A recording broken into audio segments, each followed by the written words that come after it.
رسولوں پر ایمان، اس کے فرشتوں پر ایمان، اس کی کتابوں پر ایمان، توریت، انجیل، زبور، قرآن، صحف ابراہیم، جتنے بھی نبیوں پر اللہ نے کتابیں صحیفے نازل کیے سب کے اوپر ایمان رکھیں گے، اور قیامت کے دن کے قائم ہونے کے اوپر ایمان، اور چھٹی چیز تقدیر کے اوپر ایمان کہ اللہ کی طرف سے اچھائی ہو، انسان کے ساتھ برائی پیش آ جائے، کوئی واقعہ پیش آ جائے، وہ اللہ کے علم میں ہوتا ہے اور یہ اللہ کی تقدیر ہے۔ ان 6 چیزوں کے اوپر ایمان رکھنا کیا ہے؟ ایمان۔ جو بندہ ان 6 چیزوں کے اوپر ایمان رکھتا ہے وہ اس آیت کا مخاطب ہے، وہ اس آیت کا مخاطب ہے، وہی مومن ہے، اور اسی مومن سے اللہ کا خطاب ہے۔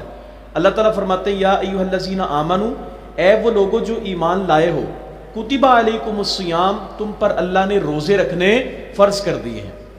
نہ تو یہ روزے رکھنا جو فرض ہے یہ نیا ہے، اور نہ ہی اس کا فرض کیے جانا نیا ہے۔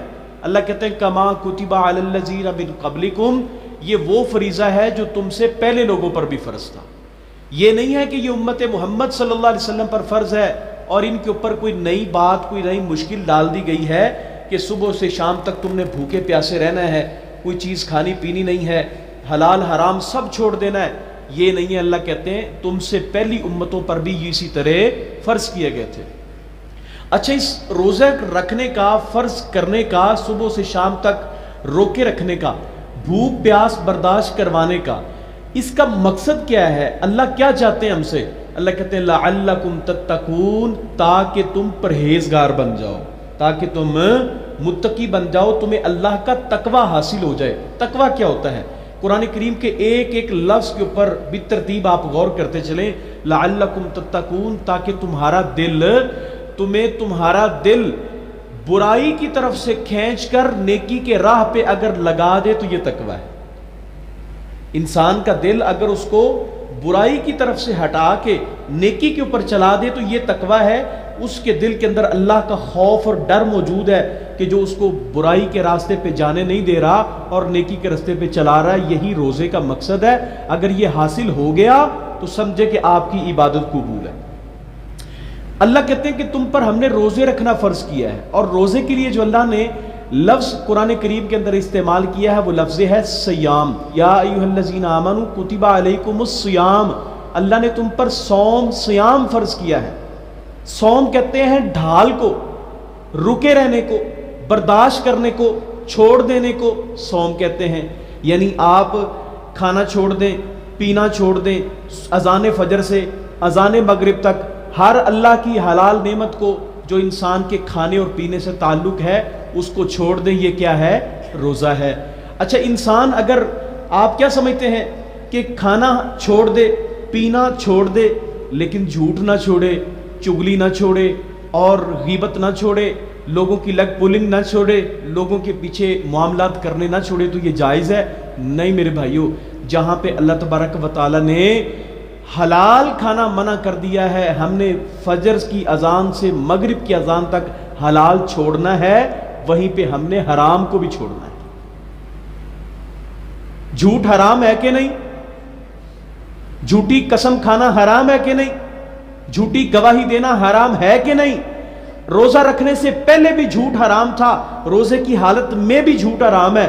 ہم کاروبار کریں، روزہ رکھیں، یہ اللہ کا انعام ہے کہ آپ روزہ بھی رکھ رہے ہیں، کام بھی کر رہے ہیں، روزہ بھی رکھ رہے ہیں، دکان پہ جاتے ہیں، مکان کاروبار پہ جاتے ہیں، سبزی منڈیوں میں، پھل منڈیوں میں جاتے ہیں، جو جی چاہتا ہے آپ کریں، لیکن جھوٹ سے بچیں، جھوٹی قسم سے بچیں، جھوٹی بات سے بچیں۔ نبی علیہ الصلوۃ والسلام فرماتے ہیں، صحیح بخاری میں ہے، من لم یدع قول الزور والعمل به فلیس للہ حاجۃ ان یدع طعامہ وشرابہ، جو بندہ روزہ رکھ کے صبح سے شام تک بھوک پیاس کو برداشت کر کے جھوٹ نہیں چھوڑتا، جھوٹی بات نہیں چھوڑتا، اللہ کے حبیب فرماتے ہیں اللہ کو کوئی حاجت اور ضرورت نہیں ہے کہ وہ بھوکا پیاسا رہے، اس لیے کہ اس نے حلال چھوڑ دیا ہے، حرام نہیں چھوڑا۔ عبادت کی حفاظت کیسے ہوگی کہ حلال بھی اگر چھوڑا ہے تو پھر حرام کو بھی چھوڑ دیں، بد نظری چھوڑ دیں، بے حیائی چھوڑ دیں، اور ہر وہ چیز اپنی آنکھوں کے ساتھ جس کو دیکھنا غلط ہے، جس کو کانوں کے ساتھ سننا غلط ہے، زبان کے ساتھ بولنا غلط ہے، ہر اس چیز کو چھوڑ دیں، پھر روزے کی حفاظت ہوگی، آپ کے عمل کی حفاظت ہوگی۔ سیدنا امام حسن بصری رحمۃ اللہ تعالی علیہ، امام صاحب سے سوال ہوتا ہے، امام صاحب ہم نیکیاں کرتے ہیں تو ہمیں یہ کیسے پتہ چلے گا کہ ہماری نیکی اللہ کے ہاں قبول ہو گئی ہے؟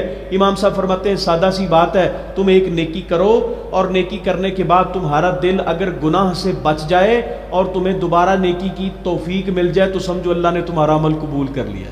ہم اگر روزہ رکھا ہے، آج ابھی روزہ ہم نے رکھ لیا، ہم ابھی آرام کریں، ریسٹ کریں، صبح جب ہم اپنے کاروبار پہ، دکان مکان پہ جائیں، اپنی خرید و فروخت کے لیے جائیں، اگر ہماری زبان گالی دینے سے احتراز کرے، جھوٹ بولنے سے اعتراض کرے، کسی کے جواب میں اس کو مندہ بولنے سے احتراز کرے، اور اگر ہم اپنی زبان کے اوپر سے جو عام جملے بولتے ہیں اگر آج ان کو چھوڑ دیا ہے تو سمجھ لیں آپ کے روزے نے آپ کے اوپر تقوی کو طاری کر دیا ہے، اور اللہ آپ کے عمل کو قبول بھی کرے گا، اور اس عمل کا آپ کو اگلے دنوں میں فائدہ بھی ہونے والا ہے۔ نیت کرتے ہیں جی انشاءاللہ تعالی ہم نے اپنے اعمال کو قیمتی بنانا ہے۔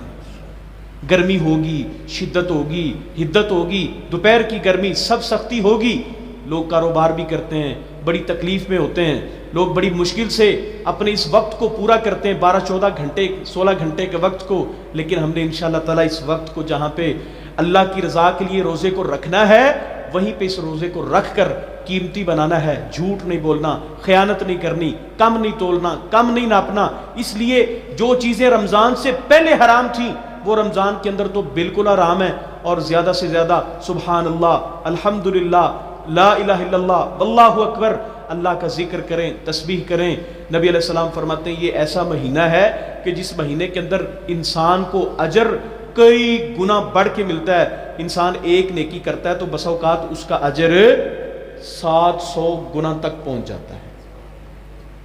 ہم نے اس اپنے اجر کو جہاں پہ دگنا اور کئی گنا تک ہمیں اجر ملے گا، اس اجر کو سمیٹنا ہے اور اس اجر کی حفاظت بھی کرنی ہے۔ اللہ تعالی ہم سب کو توفیق عطا فرمائے۔